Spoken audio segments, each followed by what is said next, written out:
Ready Player One.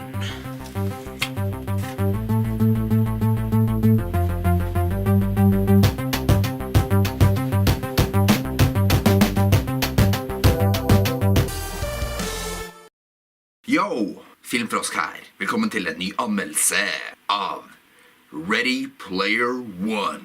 Når skaperen av en virtual reality-verden kalt Oasis dør, slipper han en video der han oppfordrer Oasis-brukere verden over til å finne et godt gjemt easter egg, eller påskeegg om du vil, for å vinne hans formue. Hele kongeriket, rett og slett. Basert på boka med samme navn, skriver jeg av Ernest Cline, som også har vært med å skrive manuset til filmen, og da regissert av Steven Spielberg, men du kanskje har hørt om. Ready Player One er på en måte en animasjonsfilm med live-action-elementer. Hvis jeg skulle tippa, ville jeg sagt at 80-90% er animert her. Så hvis du er en av de trøtte «Ja, det er alt for mye CGI i filmen nå til dags», så you ain't gonna like this. Men hvis du som meg tar imot CGI med åpne armer, vel, you gonna dig this, ok?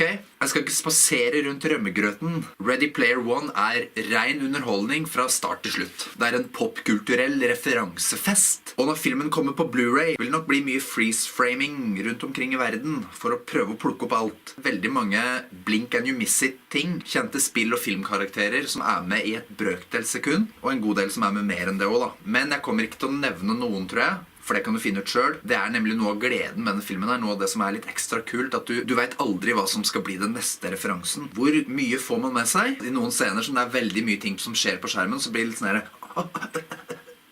Du vet liksom ikke hvor du skal se da, for å få med deg alt. Og i tillegg til karakterer du ser, så er det jo en del litt mindre åpenbare ting, og en del som bare nevnes i dialogen da. Filmen lener seg definitivt på nostalgi og referanser, men ikke bare det heller. Det er ikke sånn at alle plottpoengene hviler på det, men det er også det som hever denne filmen litt over andre CGI-fester. Filmen er lang, 2 timer og 20 minutter cirka, men den føles ikke for lang.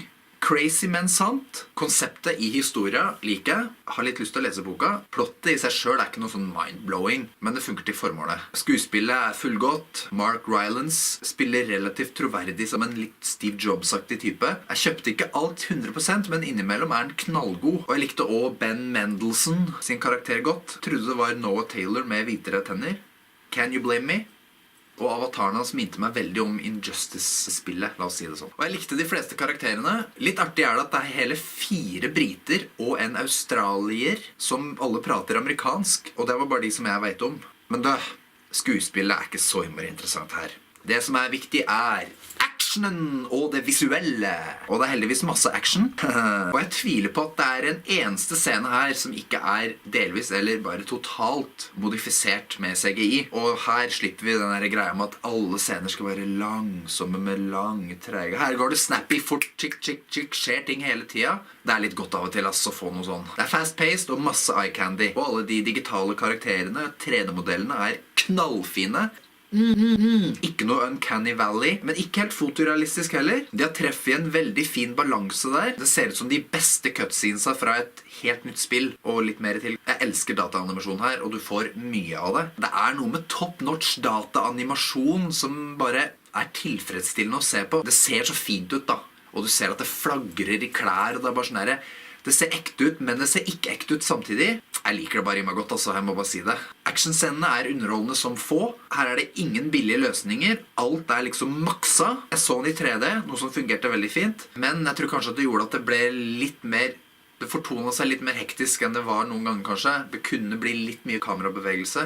Ikke at jeg merket noe huepine eller noe sånt også. Heldigvis er det helt fritt for shaky cam, men det er mye sånn at kamera flyter rundt og går rundt og opp og ned, og veldig mye sånn her. Siden veldig mye er i 3D, så kan de jo bare spinne kameraet rundt akkurat som de vil, ikke sant? Jeg må bare dra fram en scene. Den kuleste scenen. Scenen som jeg nesten så på i vantro, for jeg kunne ikke fatte at jeg faktisk så det jeg så. Ok, disclaimer. Ikke alle kommer til å være like begeistret. Jeg finner ofte mine små ting som treffer bare alt jeg synes er kult, og så blir jeg helt overveldet. Her var det en sånn scene. Før den scenen kom så ble det litt antydet, og jeg tenkte sånn, hadde vært kult hvis de vent, er det det som? Nei. Eller, og så var det det, akkurat det jeg håpte. Å herregud, jeg har problemer med å forklare hvor kul den scenen var for meg. For meg, Den skiller seg egentlig ut fra resten av filmen, og hvis jeg skulle rate den scenen alene, så var det sånn der 74 av 10. Altså, all jokes aside, det var ikke en joke, men jeg hadde litt gåsehud og litt tårer i øya, nesten. Ja, nå prater jeg den veldig opp også, bare det var min opplevelse. Men ja, nå har jeg vært veldig mye positiv her.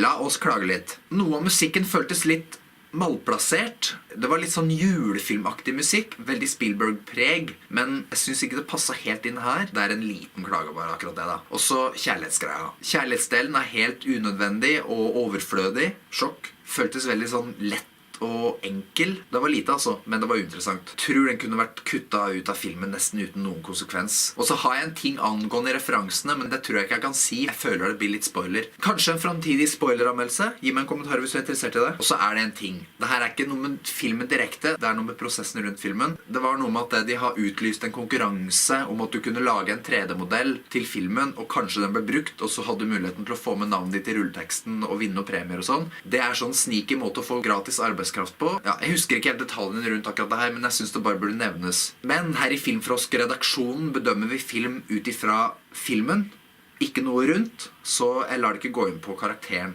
Og apropos score! Dette er Otterklubben for show. Men er det mer?